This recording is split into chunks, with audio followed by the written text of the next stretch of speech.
Hello મિત્રો, welcome to Gujarat biology NEET Q&A. હું છું મનીષ મેવાડા. તો મિત્રો ફરી એકવાર આપણે જે ચેપ્ટર ભણી રહ્યા હતા જૈવિક અણુ ભાગ 2, અત્યારે આપણે મિત્રો લાસ્ટ ડેઝ ફોર નીટ માટે ભણી રહ્યા છીએ, એટલે કે રિવિઝન કરી રહ્યા છીએ. અને એની અંદર જૈવિક અણુમાં ભાગ 1 મેં તમને સમજાવેલો છે. ઓલરેડી આપણે એમિનો એસિડ વિશે થોડું ઘણું ભણી ચૂક્યા છે અને આખું ઓવરવ્યૂ લઈ લીધું છે.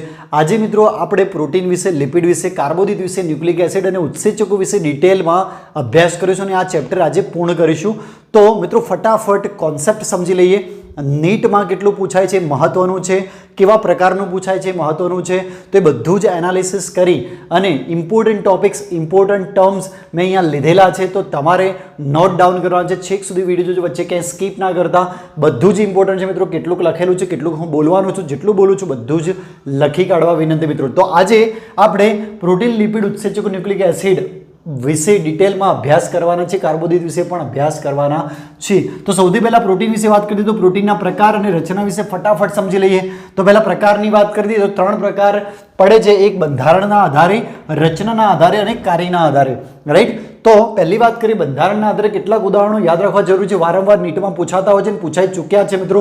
રાઈટ. તો બંધારણના આધારે વાત કરીએ તો 2 પ્રકાર પડે છે, સરળ પ્રોટીન અને બીજા મિત્રો સંયુક્ત પ્રોટીન. યાદ રાખજો, ફરીથી કહું છું, સરળ પ્રોટીન અને બીજા છે સંયુક્ત પ્રોટીન. એક ત્રીજા પણ આવે છે મિત્રો, ડેરિવેટિવ પ્રોટીન, પણ મેં અહીંયા લખ્યા નથી.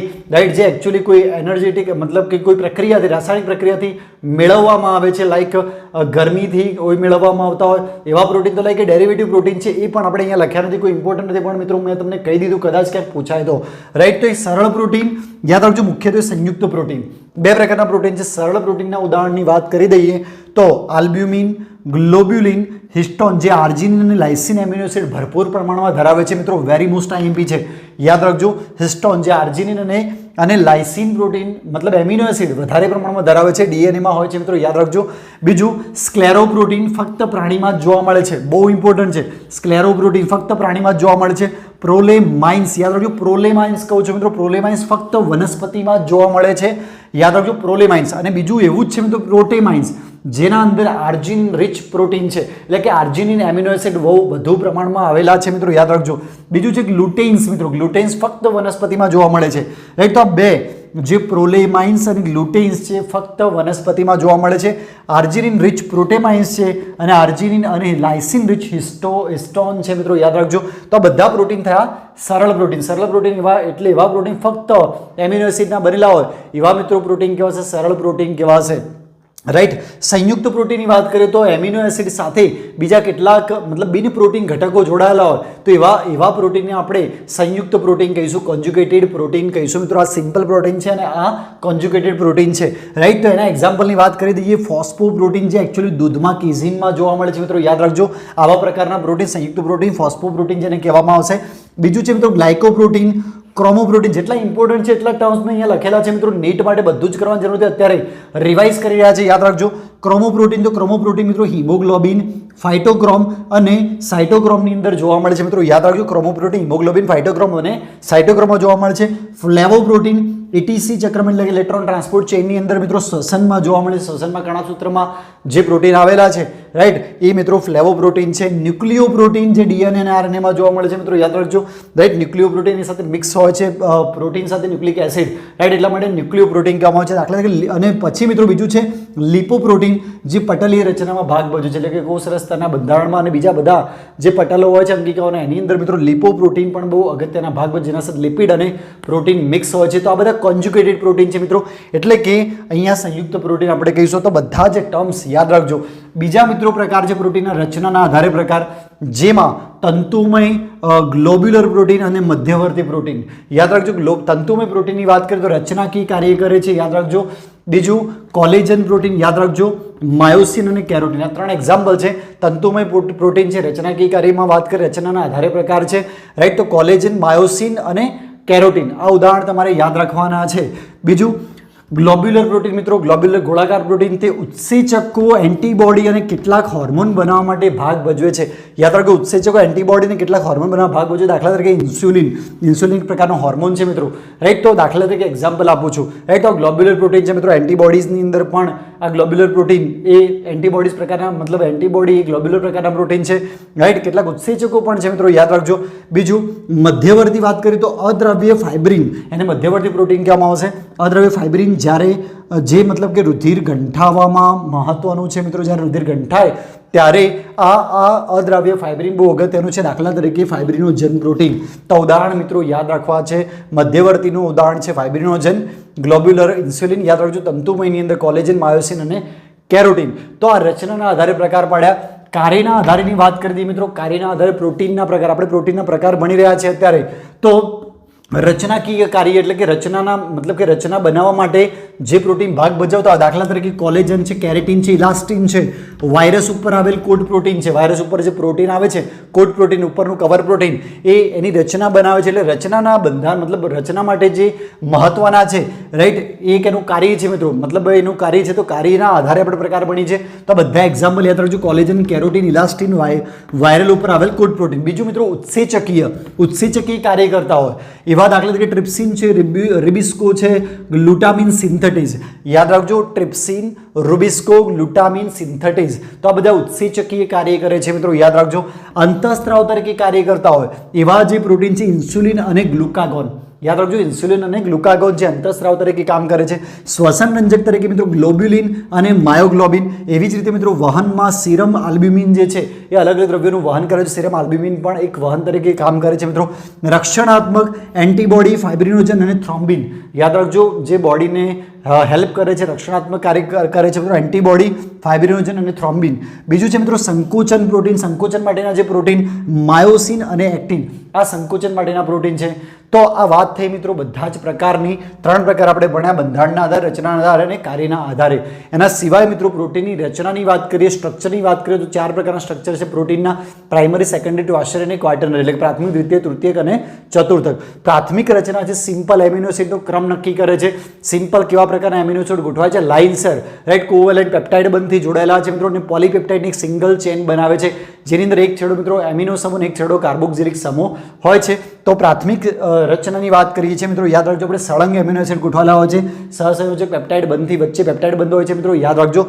સેકન્ડરી, દ્વિતીય સ્ટ્રક્ચર મિત્રો જે સ્પાઇરલી વળે છે મિત્રો, યાદ રાખજો, વચ્ચે હાઇડ્રોજન બોન્ડ હશે, પેપ્ટાઇડ બંધ છે મિત્રો, યાદ રાખજો વચ્ચે. તો જે દ્વિતીય સ્ટ્રક્ચર છે સ્પાઇરલી મિત્રો, યાદ રાખજો, સ્પાઇરલી રચના હોય છે એની, કોની? દ્વિતીય સ્ટ્રક્ચરની. અને એની અંદર 2 પ્રકારના મતલબ પ્રોટીન હોય છે કે જમણી દિશાકીય આલ્ફા હેલિક્સ અને ડાબી દિશાકીય બીટા હેલિક્સ મિત્રો, યાદ રાખજો. એમાં જમણી દિશાકીય આલ્ફા હેલિક્સ છે, સામાન્ય રીતે ઉદાહરણ એ સામાન્ય પ્રોટીન છે કેરેટીન છે, વાળમાં રહેલું, માયોસિન, ટ્રોપોમાઇસિન જે સ્નાયુમાં છે. તો આ બહુ ઇમ્પોર્ટન્ટ છે, કેરેટીન જે વાળમાં અને માયોસિન, ટ્રોપોમાઇસિન જે સ્નાયુની અંદર છે. તૃતીયક રચનાની વાત કરીએ તો એ 3D રચના બનાવે છે. જો મિત્રો પ્રાથમિક રચના કંઈક આવી છે, દ્વિતીય રચના મિત્રો આવી છે, અને તૃતીયક રચના છે એ મિત્રો આવી રીતે 3D સ્ટ્રક્ચર બનાવે છે. તો આ તૃતીયક રચના છે.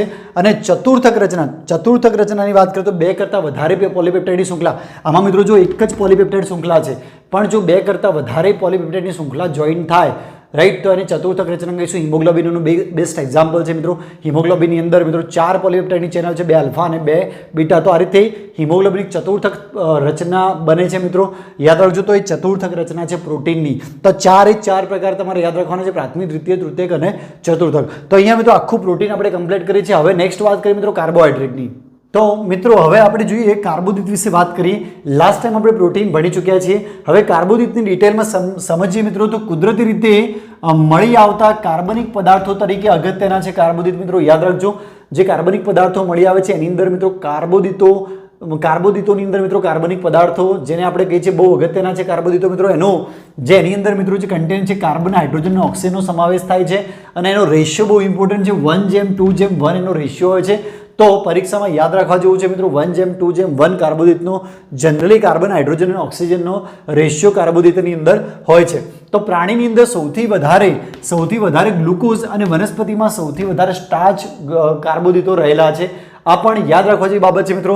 બીજું, કાર્બોદિતના 3 પ્રકાર પડે છે: મોનોસેકેરાઇડ, મોનોસેકેરાઇડ, ડાયસેકેરાઇડ અને પોલિસેકેરાઇડ, રાઈટ. તો 3 પ્રકાર તમારે યાદ રાખવાના છે મિત્રો. મોનોસેકેરાઇડ સૌથી સરળ સ્વરૂપ છે મિત્રો, યાદ રાખજો, સૌથી સરળ સ્વરૂપ છે, રાઈટ. એટલે કે મોનોમર આપણે કહી શકીએ, એનું વિઘટન થઈ શકતું નથી, એનું હજી સરળ સ્વરૂપમાં રૂપાંતરિત ફરવી શકાતા નથી, કારણ કે આ છેલ્લું સરળ સ્વરૂપ છે.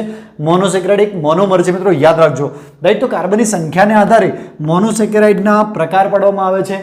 ચોપડીની અંદર 3 પ્રકાર લખેલા હશે મિત્રો, ટ્રાયોઝ, પેન્ટોઝ અને હેક્ઝોઝ. પણ મિત્રો અહીંયા મેં ટોટલ 5 પ્રકાર લખ્યા છે.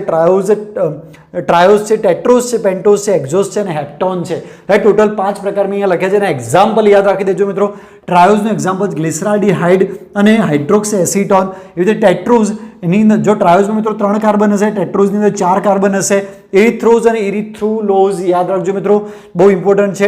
ટેટ્રોઝનું ઇરિથ્રોઝ અને ઇરિથ્રુલોઝ યાદ રાખજો, 2 એક્ઝામ્પલ છે ટેટ્રોઝના.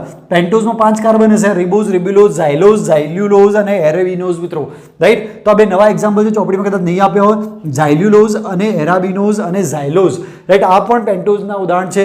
રિબોઝ પણ પેન્ટોઝનું ઉદાહરણ છે, રિબ્યુલોઝ પણ પેન્ટોઝનું ઉદાહરણ છે મિત્રો. એવી રીતે હેક્ઝોઝ, જેની અંદર 6 કાર્બન છે. ગ્લુકોઝ બહુ અગત્યનો છે મિત્રો, ફ્રુક્ટોઝ, મેનોઝ અને ગેલેક્ટોઝ, આ હેક્ઝોઝના ઉદાહરણ છે. અને હેપ્ટોન જે 7 કાર્બન ધરાવે છે, સુડો હેપ્ટ્યુલોઝ મિત્રો, યાદ રાખજો, સુડો હેપ્ટ્યુલોઝ જે 7 કાર્બન ધરાવે છે, આ બધા જ મિત્રો મોનોસેકેરાઇડના ઉદાહરણ છે. તો આ એક્ઝામ્પલમાં મતલબ યાદ રાખવાના છે, તમારે એક્ઝામમાં પૂછાઈ શકે છે, રાઈટ. એવી રીતે વાત કરીએ તો કાર્બોદિત્રના મુક્ત સમૂહને આધારે મોનોસેકેરાઇડના મુક્ત સમૂહને આધારે પ્રકાર પડે છે. તો મિત્રો આલ્ડોલેઝ અને કીટોન 2 સમૂહ આવેલા હોય છે, રાઈટ. આલ્ડોલેઝ પ્રકારના કાર્બોદિત અને કીટોન પ્રકારના કાર્બોદિત. આલ્ડોલેઝના અંદર CHO ગ્રુપ આવેલો છે, આલ્ડોઝ ગ્રુપ આવેલું હોય છે, રાઈટ. આલ્ડીહાઇડ ગ્રુપ કહેવાય છે, અને પ્રથમ કાર્બનની ઉપર આ ગોઠવાયેલું હોય છે મિત્રો. અને કીટોન ગ્રુપ જે C ડબલ બોન્ડ O જે બીજા નંબરના કાર્બન સાથે ગોઠવાયેલું છે કાર્બોદિતની અંદર, મોનોસેકેરાઇડની અંદર. તો આ 2 પ્રકાર પણ પાડી શકીએ છીએ આપણે મિત્રો, કે આલ્ડોલેઝ આલ્ડીહાઇડ પ્રકારની શર્કરા અને કીટોન પ્રકારની શર્કરા, રાઈટ. તો જેની અંદર CHO ગ્રુપ પ્રથમ કાર્બન ઉપર હશે અને આલ્ડીહાઇડ પ્રકારની શર્કરા, અને C ડબલ બોન્ડ O જે કીટોન ગ્રુપ છે એ બીજા નંબરના કાર્બન ઉપર ગોઠવાયેલું છે, તો આને આપણે કીટોન પ્રકારની શર્કરા કહીશું, રાઈટ. તો આ બધા વાત કરી આપણે મોનોસેકેરાઇડનો ઓવરવ્યૂ વિશે, મોનોસેકેરાઇડના મહત્વના મુદ્દાઓ વિશે વાત કરી. સેકન્ડ વાત કરીએ ડાયસેકેરાઇડની વાત કરીએ તો ડાયસેકેરાઇડ એકચ્યુઅલી ઓલિગોસેકેરાઇડ પણ કહેવામાં આવે છે મિત્રો. તો 2 મોનોસેકેરાઇડના ગ્લાયકોક્સિડિક બંધ દ્વારા નિર્જલીકરણ દ્વારા જોડાય છે. એટલે કે મિત્રો બે સપોઝ મોનોસેકેરાઇડ જોડાય છે, 2 મોનોસેકેરાઇડ જોડાય છે, પાણીનો અણુ મુક્ત થાય છે, રાઈટ, નિર્જલીકરણની ઘટના થાય છે, રાઈટ. તો 2 પાણીના અણુ 2 મોનોસેકેરાઇડના અણુ જોડાવાથી મિત્રો ડાયસેકેરાઇડ બને છે. વચ્ચે જે બંધ હશે એને કહેવાશે ગ્લાયકોસિડિક બંધ. બહુ અગત્યનું છે મિત્રો કે 2 મોનોસેકેરાઇડના અણુ વચ્ચે જે બંધ હશે ગ્લાયકોસિડિક બંધ, અને જે બનશે એ બનશે ડાયસેકેરાઇડ. તો કેટલાક સામાન્ય એક્ઝામ્પલ જોઈ લઈએ. તો માલ્ટોઝ એ ડાયસેકેરાઇડનું એક્ઝામ્પલ છે, લેક્ટોઝ એ ડાયસેકેરાઇડનું એક્ઝામ્પલ છે, અને સુક્રોઝ પણ ડાયસેકેરાઇડનું એક્ઝામ્પલ છે. માલ્ટોઝ છે એ ગ્લુકોઝ પ્લસ ગ્લુકોઝ જોડાવાથી બને છે, ગ્લુકોઝ પ્લસ લેક્ટોઝ જોડાવાથી લેક્ટોઝ બને છે, અને ગ્લુકોઝ પ્લસ ફ્રુક્ટોઝ જોડાવાથી સુક્રોઝ બને છે. તો આ વાત કરી ડાયસેકેરાઇડ વિશે. એવી રીતે પોલિસેકેરાઇડના મહત્વના મુદ્દાની વાત કરી દઈએ તો જ્યારે મોટી સંખ્યામાં 10 કરતાં વધારે, એટલે કે 100 થી 300 થી 1000 સુધી લાંબી મોનોસેકેરાઇડની શૃંખલા હોય, રાઈટ, તો એને આપણે પોલિસેકેરાઇડ કહીશું. પોલી એટલે ઘણી બધી, રાઈટ, ઘણા બધા મોનોસેકેરાઇડ જોડાય તો એને આપણે પોલિસેકેરાઇડ કહીશું મિત્રો. યાદ રાખજો, અહીંયા મેં લખેલું છે જ્યારે મોટી સંખ્યામાં 10 થી વધારે, એટલે કે 300 થી 1000 જેટલા મોનોસેકેરાઇડ, રાઈટ, જોડાય, લાઈક ગ્લાયકોક્સિડિક બંધથી જોડાય, વચ્ચે 2, ફરીથી કહું છું, 2 મોનોસેકેરાઇડ વચ્ચે ગ્લાયકોક્સિડિક બંધ આવેલા હોય છે, તો ગ્લાયકોક્સિડિક બંધથી જોડાય તો એને આપણે પોલિસેકેરાઇડ કહીશું. સ્વાદે તુરા હોય છે મિત્રો, બહુ અગત્યનું છે, સ્વાદે તુરા હોય છે. પાણીમાં અદ્રાવ્ય હોય છે, રાઈટ, એના પણ 2 પ્રકાર પડે છે, હોમોપોલિસેકેરાઇડ અને હિટ્રોપોલિસેકેરાઇડ. હોમોપોલિસેકેરાઇડ એટલે એક જ પ્રકારના મોનોસેકેરાઇડથી બનતી હોય તો એને આપણે હોમોપોલિસેકેરાઇડ કહીએ છીએ. દાખલા તરીકે સ્ટાર્ચ, સેલ્યુલોઝ અને ગ્લાયકોજન, બહુ ઇમ્પોર્ટન્ટ છે મિત્રો. સ્ટાર્ચ, સેલ્યુલોઝ અને ગ્લાયકોજન જે હોમોપોલિસેકેરાઇડ છે, એક જ પ્રકારના મોનોસેકેરાઇડથી બને છે, મોનોમરથી બને છે, એવું પણ આપણે કહી શકીએ. હિટ્રોપોલિસેકેરાઇડ એટલે કે અંદર વિવિધ પ્રકારના અલગ અલગ પ્રકારના કોમ્પ્લેક્સ, અલગ અલગ પ્રકારના મોનોસેકેરાઇડ આવેલા હશે તો એને હિટ્રોપોલિસેકેરાઇડ કહીશું. દાખલા તરીકે કાઇટિન, પેક્ટિન અને હેમિસેલ્યુલોઝ, રાઈટ. તો આ 2 પ્રકાર યાદ રાખવાના છે મિત્રો, પોલિસેકેરાઇડના, હોમોપોલિસેકેરાઇડ અને હિટ્રોપોલિસેકેરાઇડ, રાઈટ. સમયુગ્મીય આપણે કહી શકીએ, અથવા વિષમ પણ કહી શકીએ. વિષમ પોલિમર અને સમપોલિમર કહી શકીએ આપણે. યાદ રાખજો મિત્રો કે સમપોલિમર એટલે કે હોમોપોલિસેકેરાઇડ અને વિષમ પોલિમર એટલે હિટ્રોપોલિસેકેરાઇડ આવેલા હોય છે, રાઈટ. અલગ અલગ પોલિમર મતલબ મોનોમરના અણુ આવેલા હોય છે તો એને વિષમ પોલિમર કહેવામાં આવશે. નેક્સ્ટ કેટલીક મહત્વના શબ્દોની વાત કરીએ તો ઇન્યુલિન પણ એક પ્રકારનું પોલિસેકેરાઇડ છે જે ફ્રુક્ટોઝનું પોલિમર છે મિત્રો. મિત્રો યાદ રાખજો. ફ્રુક્ટોઝનો પોલિમરથી બનેલું છે મિત્રો, એના અંદર ફ્રુક્ટોઝના અણુ જોડાયેલા હોય અને એનાથી મિત્રો ઇન્યુલિન બને છે. બીજું મિત્રો વાત કરીએ કે ગ્લાયકોજન, આ બહુ અગત્યનો મુદ્દો છે મિત્રો નીટ માટે. તો ગ્લાયકોજનના જમણા છેડાને રિડ્યુસિંગ, જ્યારે ડાબા છેડાને નોન રિડ્યુસિંગ કહેવામાં આવે છે મિત્રો, કે જમણા છેડાને રિડ્યુસિંગ અને ડાબા છેડાને નોન રિડ્યુસિંગ કહેવામાં આવે છે, જે શાખાયુક્ત કાર્ટૂન જેવી રચના છે. તો ગ્લાયકોજન માટે કાર્ટૂન જેવી રચના બહુ અગત્યની છે મિત્રો, પરીક્ષામાં પૂછાય છે. કાર્ટૂન જેવી રચના કઈ છે? ગ્લાયકોજન છે. સ્ટાર્ચ એ કુંતલાકાર સંરચના છે જે સ્ટાર્ચ I2 અણુને કુંતલીય ભાગથી જોડાયેલા રાખી શકે છે. એટલે કે ગ્લાયકોજનની અંદર જે કુંતલીય ભાગ છે, મતલબ સ્ટાર્ચની અંદર જે કુંતલીય ભાગ છે જે I2 ને જોડે છે. એટલે જ્યારે પણ આપણે સ્ટાર્ચ કસોટી કરીએ છીએ રાઈટ, ત્યારે આયોડિન નાખીએ છીએ મિત્રો, અને એના કારણે I2 જોડાવાના કારણે એ ભૂરા રંગના જેવું કલરનો કલર આપે છે, જેથી સાબિત થાય છે કે અંદર સ્ટાર્ચ મોજૂદ છે. તો જ્યારે સ્ટાર્ચ કસોટી કરવી હોય છે ત્યારે I2 નો ઉપયોગ થાય છે. ફરીથી કહું છું, જેના કારણે I2 સ્ટાર્ચ સાથે જોડાવાના કારણે, કુંતલ સાથે જોડાવાના કારણે ભૂરા રંગનો કલર આપે છે રાઈટ. એવી રીતે સેલ્યુલોઝ I2 સાથે જોડાઈ શકતો નથી. તો જેની અંદર સ્ટાર્ચ મોજૂદ હશે એ કલર આપશે ભૂરા રંગનો મિત્રો, યાદ રાખજો. તો I2 સાથે જોડાવાથી ભૂરો રંગ મળશે. ક્લિયર છે? એવી રીતે સેલ્યુલોઝ I2 સાથે જોડાઈ શકતો નથી મિત્રો, એ ભૂરો રંગ આપશે નહીં. તો સ્ટાર્ચ માટે આયોડિનની કસોટી આયોડિન નાખવામાં આવે છે મિત્રો, વેરી મોસ્ટ ઇમ્પોર્ટન્ટ. એવી રીતે વાત કરી દઈએ કાઇટિન. તો કાઇટિન સંધિપાદીઓના કંકાલમાં કાઇટિન આવેલું છે. આ વિષમ પોલિમર છે મિત્રો. આ કાઇટિન અલગથી મેં એટલા માટે કીધું કારણ કે સંધિપાદના જે ઉપરના કંકાલ હોય છે એની અંદર કાઇટિન એક પ્રકારનું, ફરીથી કહું છું, પોલિસેકેરાઇડ છે જે વિષમ પોલિમરનું બનેલું છે. તો બહુ જ અગત્યના મુદ્દા હતા જેટલા અહીંયા મતલબ કે કાર્બોહાઈડ્રેટ વિશે એ બધા જ મેં તમને કહી દીધા છે. હવે મિત્રો નેક્સ્ટ લિપિડની વાત કરીએ આપણે. તો મિત્રો ફટાફટ હવે આપણે લિપિડ વિશે જોઈ લઈએ. લિપિડમાં શોર્ટ ઓવરવ્યૂ લઈ લઈએ. અને મિત્રો નીટ માટે કોન્સેપ્ટના જેટલા પણ પોઈન્ટ છે હું બધા કવર કરવાનો મેં ટ્રાય કરેલો છે. એવરીથિંગ બધું જ આવી જશે મિત્રો. જો ધ્યાનથી સાંભળશો તો નીટની અંદર 100% મિત્રો આમાંથી જ પ્રશ્ન હશે. તો ધ્યાનથી સાંભળવાને લખવા વિનંતી મિત્રો. તો લિપિડ, સૌથી પહેલાં વાત કરીએ કે લિપિડ શાનો બનેલો છે. તો લિપિડ એ આલ્કોહોલ અને ફેટી એસિડના 1 થી 3 અણુનો બનેલો છે મિત્રો. યાદ રાખજો, ફરીથી કહું તો આલ્કોહોલ અને ફેટી એસિડના 1 થી 3 અણુનો બનેલો છે. આલ્કોહોલની વાત કરીએ તો મિત્રો આલ્કોહોલ એ ટ્રાયહાઇડ્રોક્સી આલ્કોહોલ કહેવાશે, ગ્લિસરોલ કહેવાશે અથવા મોનોહાઇડ્રોક્સી આલ્કોહોલ કહેવાશે મિત્રો. જે લિપિડમાં આલ્કોહોલ હોય છે એ ટ્રાયહાઇડ્રોક્સી આલ્કોહોલ હશે, એને આપણે મતલબ ગ્લિસરોલ કહીશું. અને બીજું મિત્રો મોનોહાઇડ્રોક્સી આલ્કોહોલ. ટ્રાયહાઇડ્રોક્સી આલ્કોહોલ છે, અહીંયા લખેલું છે મિત્રો. ટ્રાયહાઇડ્રોક્સી આલ્કોહોલ એ 3 કાર્બન અને 3 OH ધરાવે છે. અને જે મોનોહાઇડ્રોક્સી આલ્કોહોલ છે એ 1 જ કાર્બન અને 1 હાઇડ્રોજન ધરાવે છે, OH સમૂહ ધરાવે છે મિત્રો. યાદ રાખજો રાઈટ. તો ટ્રાય અને મોનોમાં આટલો ફરક છે. તો આલ્કોહોલ વિશે આપણને હવે ક્લિયર ખબર પડી ગઈ કે લિપિડમાં આલ્કોહોલ કેવી રીતે હોય છે. સાથે ફેટી એસિડની વાત કરીએ. ફેટી એસિડના 1 થી 3 અણુ આવેલા હોય છે લિપિડની અંદર મિત્રો. તો ફેટી એસિડના મુખ્ય 2 પ્રકાર પડે છે સંતૃપ્તતાના આધારે મિત્રો. યાદ રાખજો. તો સંતૃપ્ત ફેટી એસિડ અને અસંતૃપ્ત ફેટી એસિડ. હવે વાત કરીએ છીએ ફેટી એસિડની મિત્રો. ફરીથી કહું છું, લિપિડમાં 2 આલ્કોહોલ અને ફેટી એસિડ. તો આલ્કોહોલ વિશે આપણે જાણી લીધું. ફેટી એસિડ વિશે જાણીએ તો સંતૃપ્ત ફેટી એસિડ અને અસંતૃપ્ત. સંતૃપ્ત ફેટી એસિડ છે એ પ્રાણીજન્ય ચરબીના મુખ્ય ઘટક છે મિત્રો. યાદ રાખજો. અને અસંતૃપ્ત ફેટી એસિડ છે વનસ્પતિ તેલના મુખ્ય ઘટકો છે મિત્રો. યાદ રાખજો, વેરી મોસ્ટ ઇમ્પોર્ટન્ટ છે રાઈટ. સંતૃપ્ત ફેટી એસિડ એટલા માટે સંતૃપ્ત છે, મતલબ સંતૃપ્ત નામ એટલા માટે છે મિત્રો કારણ કે તેઓ હાઇડ્રોજન કે હેલોજન ગ્રહણ કરવાની ક્ષમતા ધરાવતા નથી. કેમ નથી ધરાવતા? કારણ કે પોતે સંતૃપ્ત છે એટલા માટે કોઈ હાઇડ્રોજન કે હેલોજન સમૂહ ગ્રહણ કરી શકશે નહીં. સામે જોવા જઈએ અસંતૃપ્ત તો એ ગ્રહણ કરી શકે છે કારણ કે અસંતૃપ્ત છે એટલા માટે હાઇડ્રોજન કે હેલોજન સમૂહ ગ્રહણ કરી શકે છે, એટલા માટે રાઈટ કર્યું છે મિત્રો. યાદ રાખજો, અહીંયા મેં લખ્યું નથી પણ હું તમને કહું છું અસંતૃપ્ત છે એ હાઇડ્રોજન કે હેલોજન સમૂહ ગ્રહણ કરી શકે છે. સેકન્ડ કે અહીંયા જે સંતૃપ્ત છે એ સંતૃપ્ત ફેટી એસિડની ચેનની અંદર જે કાર્બન વચ્ચે જે બોન્ડ હશે મિત્રો, તો 2 કાર્બન પરમાણુ વચ્ચે એક જ બંધ રહેલો હશે. યાદ રાખજો, એની ખૂબી છે, ખાસિયત છે કે જ્યારે તમે સ્ટ્રક્ચર જુઓ છો તો કાર્બન વચ્ચે મિત્રો જો એક જ બોન્ડ હોય તો સમજી લેવું કે સંતૃપ્ત ફેટી એસિડ છે. અને અસંતૃપ્તની અંદર મિત્રો 2 બંધ જોવા મળશે. કાર્બન વચ્ચે ક્યાંક તો મિત્રો 2 બંધ હશે. અહીંયા દરેકની અંદર એક જ બંધ હશે, પણ અહીંયા મિત્રો જે અસંતૃપ્ત છે એની અંદર ક્યાંક તમને ડબલ બોન્ડ જોવા મળશે કાર્બન વચ્ચે રાઈટ. તો એ સમજી લેવું કે અસંતૃપ્ત ફેટી એસિડ છે. સંતૃપ્ત ફેટી એસિડની વાત કરીએ તો કાર્બનની પરમાણુની સંખ્યાને આધારે એના પણ 2 પ્રકાર પાડવામાં આવે છે સંતૃપ્ત ફેટી એસિડના. એક છે મિત્રો ટૂંકી શૃંખલાયુક્ત એટલે કે 4 થી 8 કાર્બન યુક્ત રાઈટ. દાખલા તરીકે ઉદાહરણ તરીકે બ્યુટેરિક એસિડ.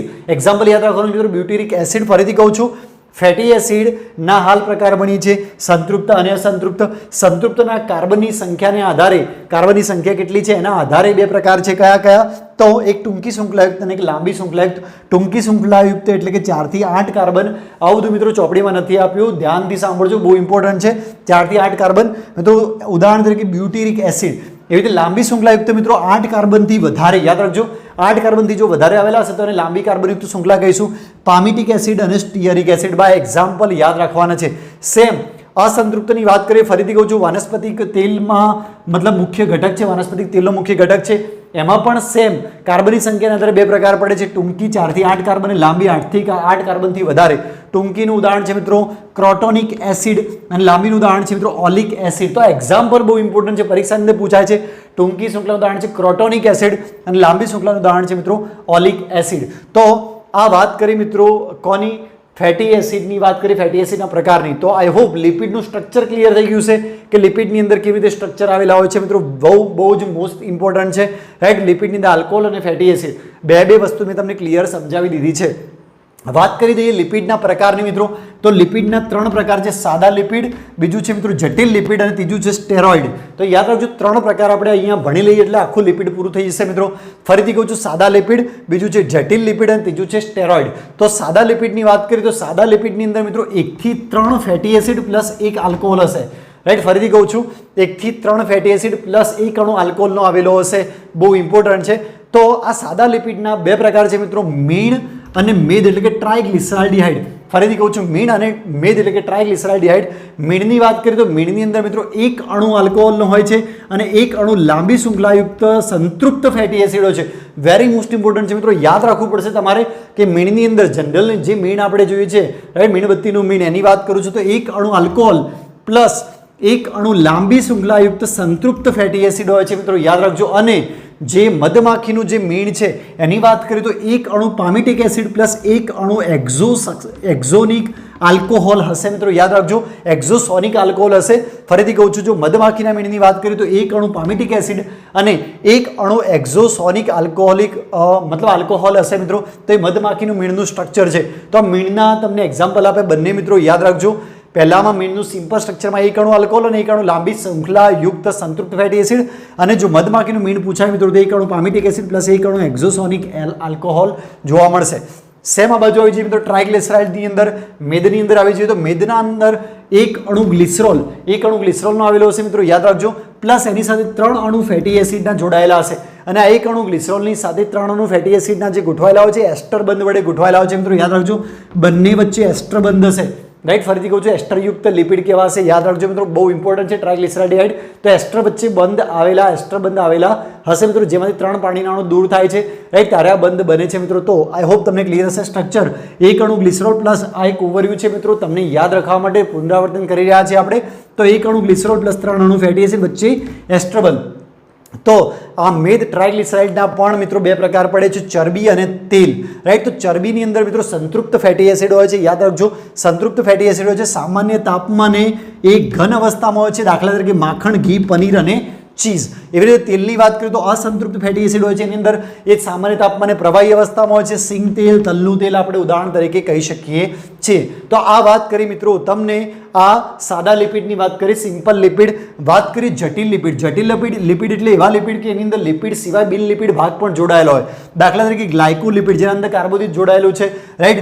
ફોસ્ફોલિપિડ તો ફોસ્ફેટ જોડાયેલો છે મિત્રો, રાઈટ. લાઇપોલિપિડ એટલે કે પ્રોટીન જોડાયેલો છે, લિપિડ સાથે પ્રોટીન જોડાયેલો છે. આ લિપિડ સાથે ગ્લાયકો એટલે કે કાર્બોદિત જોડાયેલો છે, લિપિડ સાથે ફોસ્ફરસ જોડાયેલો છે, લિપિડ સાથે પ્રોટીન જોડાયેલો છે. તો આવા લિપિડ જેને જટિલ લિપિડ કહેવામાં આવશે, એના એક્ઝામ્પલ છે ગ્લાયકોલિપિડ, ફોસ્ફોલિપિડ અને લાઇપોપ્રોટીન, રાઈટ. તો જટિલ લિપિડની વાત કરી.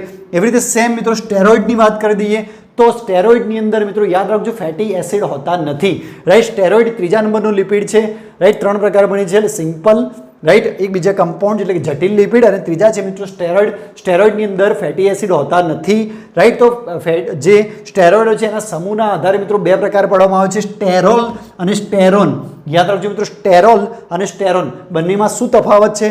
તો સ્ટેરોલની અંદર મિત્રો યાદ રાખજો OH સમૂહ હોય, પરંતુ આ COOH કાર્બોક્સિલિક સમૂહ અને C double bond O ketone સમૂહ ન હોય, આ બંને સમૂહ ના હોય તો એવાને આપણે સ્ટેરોલ કહીએ છીએ મિત્રો. યાદ રાખજો કાર્બોક્સિલિક સમૂહ અને કીટોન સમૂહ જો ન હોય તો એને આપણે સ્ટેરોલ કહીએ છીએ, અને સ્ટેરોન એટલે આ બંને સમૂહ ધરાવતા હોય તો એને આપણે સ્ટેરોન કહીએ છીએ મિત્રો. યાદ રાખજો આ બંનેનો એક તફાવત છે.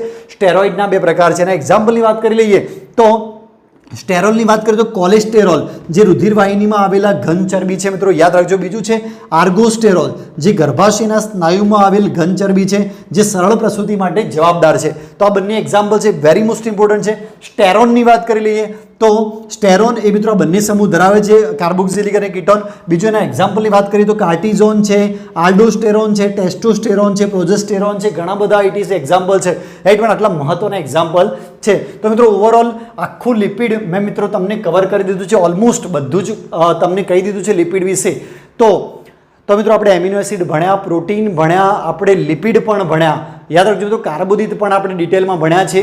હવે બે ટોપિક બાકી છે, ન્યુક્લિક એસિડ અને મિત્રો ન્યુક્લિક એસિડ સિવાય આપણે ઉત્સેચકોનો એક ટોપિક બાકી છે. તો મિત્રો ન્યુક્લિક એસિડના મેં ઘણા બધા વિડીયો મૂકેલા છે, ઘણા બધા પ્રશ્નો પણ મૂકેલા છે, એટલે હાલ હું એ ટોપિક નહીં સમજાવું. ન્યુક્લિક એસિડ મિત્રો જ્યારે DNA વાળું ચેપ્ટર જો રિવાઇઝ કરશું આપણે તો એની અંદર હું સમજાવીશ.